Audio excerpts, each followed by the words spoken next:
de possibilités et d'opportunités yoo xam ni mën nañu comment je vais appeler ça mën nañu ubbil ay bunt te Sénégal foofu la toll donc en tout cas Pape Massata merci peut-être bala may tëj parce que la vie moom léegi jarut a yàgg dañuy wax l'essentiel rek dem suñu yoon ma woo Amadou Sène Niang ma xool Amadou defe naa sama waaju du teel a tëdd nag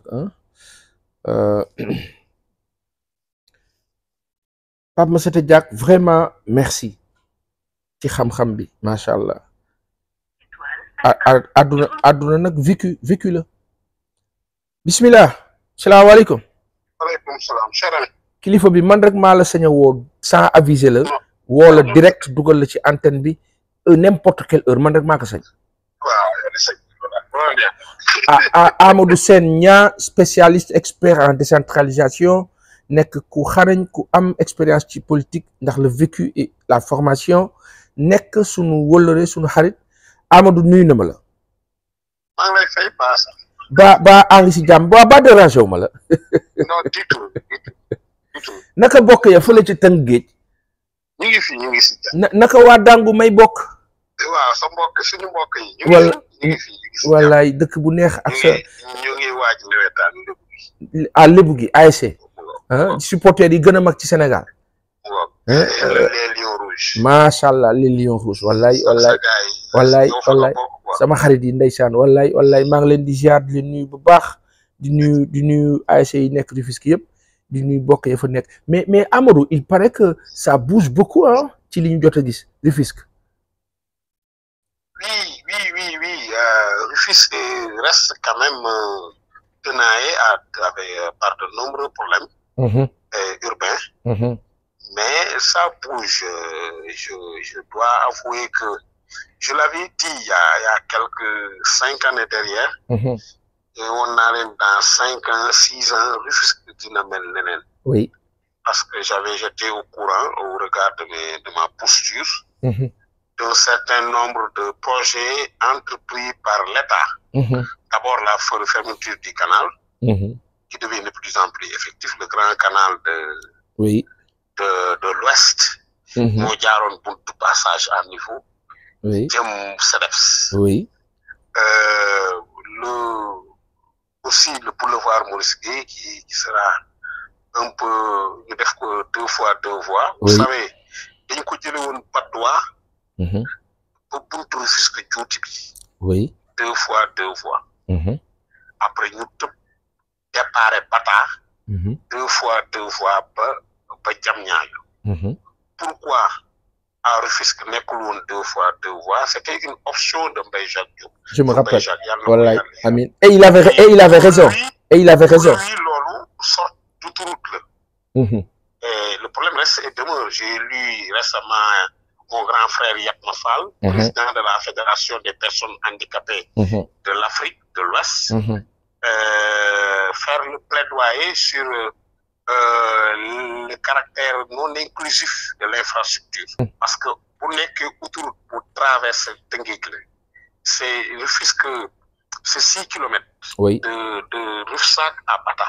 Nga jël de juuti bi nga traverse ko benn autoroute boo xamante ni sóoroo yoonu ndox, gis nga le canal de la ceinture bi waroon continuer génne ji supérette.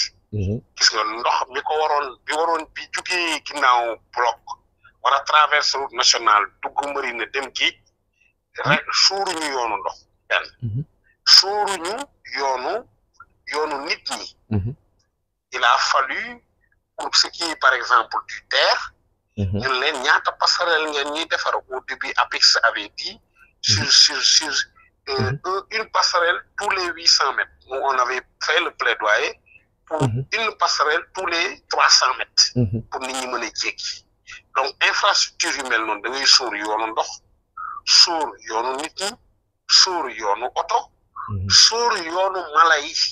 am na image bu rafet bu muy gis ci aménagement du territoire benn dëkk autoroute bi dañ ko yëkkati def fa yoonu mala yi si dans une forêt amazonienne xaw ma ban dëkkati la.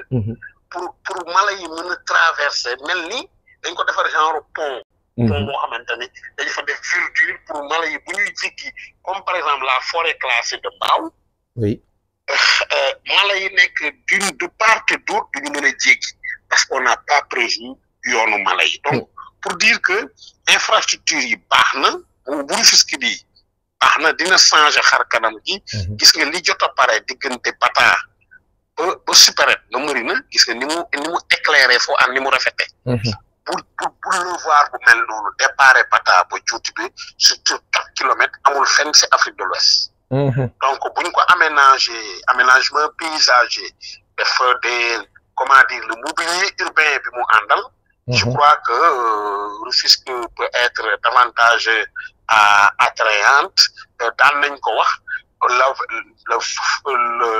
l'ancien maire de Rufisque daan wax on nous a contourné avec l'autoroute à péage nous devons faire de sorte que comme que Tëngéej nit ñi dañu fi daan jaar par force parce que benn tali rek moo fi amoon ñuy contourner nit ñi di ñu contourner on doit tout faire pour nit ñi di fi jaar par plaisir donc bu ñu aménager defar ko ba mu baax les gens auront tendance à passer par Rufisque par plaisir tu te rappelles de Supérette oui contournement boobu moo tax Supérette amatul la route du développement passe par le développement ak Supérette nga xam ni buñ daan kuy dem ci région yi boo ñëwee ba Supérette rek taxaw wallaay ndeysaan c'est à travers ce contournement de Rufisque par l'autoroute à péage sur le Supérette donc quelqu'un disait que le développement la route du développement passe par le développement de maintenant loolu maa ngi lay wax li ma la wax yëpp ci centre-ville bi la maintenant il reste beaucoup de choses à faire sur le plan assainissement Rufisque est assaini à 5%, au cinquième de son territoire. Au cinquième. C'est-à-dire que, pour jëlee Tëngéej ji jóge jéej seen koñ yow. Oui. ñëw bu route nationale quartier yi nekk ci bande boobu assainir de Jokkul à Diawlé. Après nga jéggi route nationale bi parce que raay bi. amoon na benn programme d'assainissement des 10 villes. ñoom la concerne maintenant des rails jusqu'à l'autoroute à péage et au-delà de l'autoroute à péage tu vois ce que ça fait c'est les 3/5 du territoire national du territoire de la ville de Rufisque c'est terrible zéro assainissement les populations ne dorment plus parce que bu wisee rek nit ñi dañuy jaaxle Daaru Rahman Nimzaat Ndargu Ndaw Dangu Nord Dangu Résidence Cité Mbaye Jacques Diop partout à Rufisque Guy Mouride partout à Rufisque les gens ne dorment plus parce que tout simplement nawet bi muy xëy c'est compliqué hein et Amadou c'est vrai que Rufisque mais yàlla na yàlla defar de toute façon c'est une très belle ville am na benn projet boo xam ne peut-être dinaa la ko rappeler l'ancien maire bi nga doon collaborer di Daouda Niang projet boobu mu amoon sur la mer xaw ma ndax en cas fàttaliku Dakar Géej bi nga ma waxoon loolu fu mu toll tombé à l'eau malheureusement xam nga c'est pas possible c'est comme le carré d'or c'était des réponses à l'émergence de pôles dans la périphérie de Rufisque oui nous sommes à quelques encablures de la capitale du Sénégal, Dakar. Et tout autour de Rufisque, qui était le centre névralgique du département, on fait émerger des pôles urbains, le pôle urbain de Diamniadio, le pôle urbain de Dagoholba, vers Yen, Djamkaou, le pôle urbain du Lac Rose. Tous ces pôles-là, avec les gros investissements yi ñu fay def. Imaginez rek li xew Diamniadio ñu répliquer ko Lac Rose, Rufisque allait être une ville dortoir. Et en réponse à cette problématique urbaine, nous avions conçu, avec le leadership de Daouda Niang bien sûr, et des réponses. L'une des réponses c'était le carré d'or par exemple. qui allait véritablement rendre cette ville-là, surtout au niveau de son centre, du quartier La Faté, une ville estampillée, culturelle et touristique. C'est là ñu defee la maison des beaux-arts. Oui. ak Xaar Mbay bi ñu tuddee suñu yaay Xaar Mbay. waaw ndeysaan. si la ñu décidé woon def effectivement par des investissements, par une politique de décongestionnement du marché vers l'interline de Rufisque, de rendre ce centre-ville-là beaucoup plus attrayant pour justement permettre à Rufisque de retrouver son rayonnement dans le temps et de se positionner dans ce contexte d'émergence de pôle urbain. J'avais demandé, quand l'aéroport, le maire de la ville avait demandé, quand on a inauguré l'aéroport Blaise Diagne, il était aux États-Unis. À son arrivée, j'avais mobilisé toute la presse. Et sa seule demande, c'était un programme spécial pour la ville de Rufisque. Je crois que cette demande, elle est actuelle.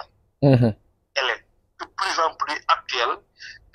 État bi mu ngi def, mais il faut un programme spécial pour permettre à Rufisque de vivre, surtout côté assainissement. Lii maire yi mënuñu si dara, population yi ñu ngi dajale seen ñaar dërëm ñetti dërëm def assainissement communautaire collectif mënuñu si dara. dëgg la mbiru état la. mën naa ko wax ko sa Touba.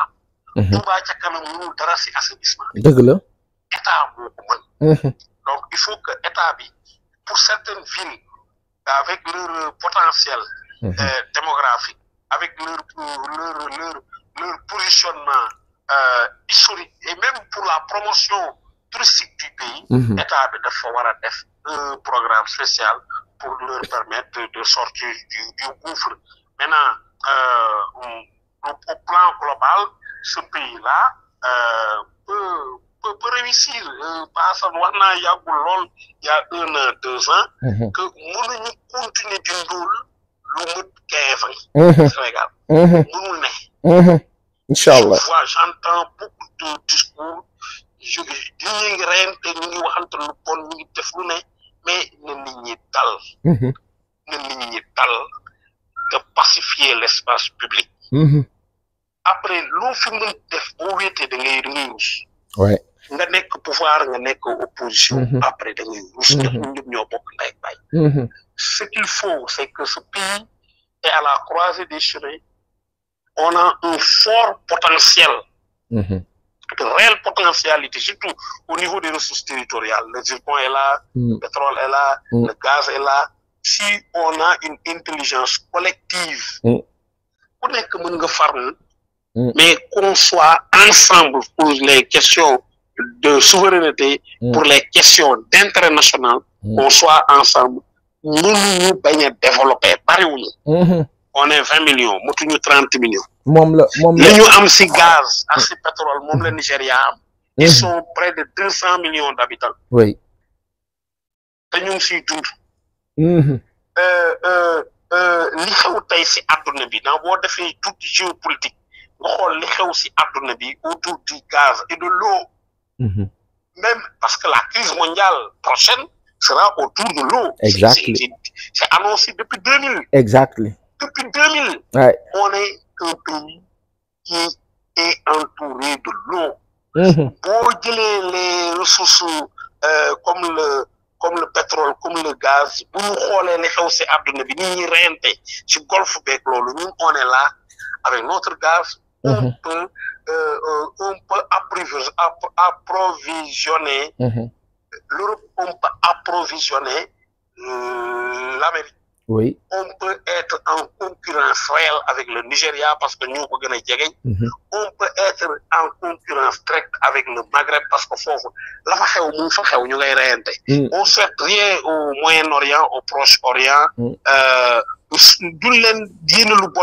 mais nous autres Sénégalais, nous tapons, nous nous développer. Manam bu fa melni dama koy faral di wax nga tek ndox ci barada nga tek barada ci tal na du bax li ñu yore day baax dañu tàppe xol yi gëm suñu bopp yéenante lu baax Sénégal jëm kanam yaa ngi si liggéey lu rëy mon frère ñoo ko bokk continuer si côté boobu noo ko bokk parle avec tout le monde tu as cette possibilité là léeg-léeg nu bëgg a dagg billet de dem fan léeg-léeg ma ne tey maa dem Djibouti ba Gambie wala toogal fii je vous jure et c'est le lieu pour moi de lancer un appel à la jeunesse de ce pays là nañu toog gis nga li ñuy defee feneen mën nañ ko def fii dëgg la man je fais le tour du pays presque ce pays là oui récemment maa ngi woon Podor j'aidais à la mise en place d'un groupement mixte de 22 communes plus le département mais mais àll baa ngi ne yàmbalang ndox maa nga fa ne yàmbalang li ñuy def feneen mën nañ ko def fii mais day fekk autorité yi bàyyi di jël suuf si di ko joxi jàmbur c'est ça day fekk autorité yi bàyyi di dund dans l'opulence voilà day fekk autorité yi bàyyi di def ay facilités pour l'accès au financement c'est ça pour un peu protéger aussi le privé national parce que damay koy faral di wax il faut qu'on revoie la nationalité de l'entreprise sénégalaise Passan une entreprise est sénégalaise quand elle est créée au Sénégal oui elle n'est pas sénégalaise par le fait qu'elle est créée par un Sénégalais exact et si elle est sénégalaise parce que tout simplement elle est créée au Sénégal un Chinois accompagné par son État peut tamer le pion à nos jeunes entrepreneurs. Exact. Un Marocain accompagné par son État, par son royaume, peut tamer le pied à nos entrepreneurs. Un Turc non, un Français non. C'est ça. Non. Donc on est dans un monde assez ouvert. Non, Amadou. On est ouvert, mais Amadou. Il faut qu'on protège nos jeunes entrepreneurs pour que nous puissions demander ça. Excuse-moi de te couper. C'est-à-dire que li ngay expliquer nii. En fait le Sénégalais bi ñëw defal leen loolu pour am ci benn faveur su état bi demoon dans un élu patriarcal et protecteur dafa def de sorte que Sénégalais bi maanaam yow boo jógee ci biti soo ñëwee doo am ci suuf si mais Sénégalais bi nga xam ni moom suuf si moom moo la permettre moo lay parrainer moo la permettre bu boobaa état bi dina am plus Sénégalais bi am plus waaja am la muy am. mais bu fekkee ne que état bi organisé wul mu jaar noonu ci moom waa ji day dem am accès directement ci kooku et malheureusement kooku profit immédiat bi lay gis donc du ci am dara kenn nag moom jël lépp yóbbu et l'état perd. mais loolu la Tchad def. exact Tchad dañ ne ku fi ñëw am entreprise second c'est un Tchadien. c'est ça dañuy dem ba transfert de connaissance transfert de technologie. c'est ça. beneen bi nga wax mu am solo mooy accès à la terre. exclusivement réservé aux Sénégalais. c'est ça. C'est des position de souverainisme que j'appuie totalement et entièrement. On va me dire que oui, les Sénégalais ont des terres ailleurs, mais quelle terre et avec quelle superficie et à quelle fin? Est-ce à des fins agricoles? Est-ce à des fins industrielles? C'est pour l'habitat. C'est pour l'habitat. On ne refuse à aucun étranger d'avoir une maison où il peut habiter au Sénégal. C'est ça. Mais pour ce qui est des fondamentaux de notre essor économique, il faudrait véritablement que ce protectionnisme-là soit de mise. Et je crois que cela est très, très important. Et c'est un appel que je lance au gouvernement. C'est un appel que je lance aux politiques de façon globale, mais surtout que le privé sénégalais aussi puisse être beaucoup plus conquérant, beaucoup plus agressif, moins, comment dire, moins miroir par rapport à des investisseurs étrangers, et qu'il soit beaucoup plus ambitieux par rapport au prix on considère les entrepreneurs des pays de la sous-région, le Nigeria, la Côte d'Ivoire et d'autres pays. On voit que nous avons des champions économiques. C'est ça. Mais combien en avons-nous? Donc, il faudrait véritablement qu'on fasse tout pour avoir plus de Youssou Ndour plus de Bokar Samba Dièye, plus de Yérim Sow, plus de Babacar Ngom. On est plus de champions économiques qui puissent véritablement plus de Pape Massata Diack, plus de Lamine Diack, plus de Baba Diaw, plus de Djily Mbaye, plus de Babacar Kébé Ndiouga. Voilà, on est ça. Et moyen de politique. Moyen de politique. Moyen de Richard politique. Billahi. Il faut que véritablement, pour que ce pays soit développé, qu'un jeune puisse être riche sans passer, sans être... Bon, ici, on a des fonctionnaires, des administratifs milliardaires. On a des politiques milliardaires. Alors que ça ne devrait pas être... man li ma xam ñu yare ma fi man xawma un homme politique digne de son nom buy mën a nekk milliardaire xawma c'est ça xawma ko donc parce que un homme politique n'est pas fait pour ça. Exact. Il est fait pour servir exclusivement son pays. Exact. Quand on décide de s'engager en politique, c'est qu'on a mis une croix sur certaines ambitions, comme le fait d'avoir un patrimoine extraordinaire. On est là pour servir. On est là pour servir. Sinon, c'est bonjour le conflit d'intérêt. Vous voyez ce qui se passe aux États-Unis avec Trump, qui est un businessman, mais qui confond sa poche, ou bien d'une certaine manière, qui véritablement, avec son réflexe de businessman, confond business et État. Parfois, oui. On peut multiplier les exemples. Donc, il faudrait justement que l'on fasse la promotion des champions économiques au niveau national. Bro, I'm so happy. I'm so glad. Kontaan na ma. Yaa ngi Pass TV. Ok, Pass TV. Pass TV. Sénégal ñoo far nil ma njaboot gi yëpp. Waaw mu ngoog dinañ jokkoo jërëjëf. Bonne soirée. Gis ngeen lii dafa neex waxtaan ak ñi nga xam ni ñoo ngi comment on appelle ça ñi xam daal ñi xam nga waxtaan ak ñoom si ce pays en a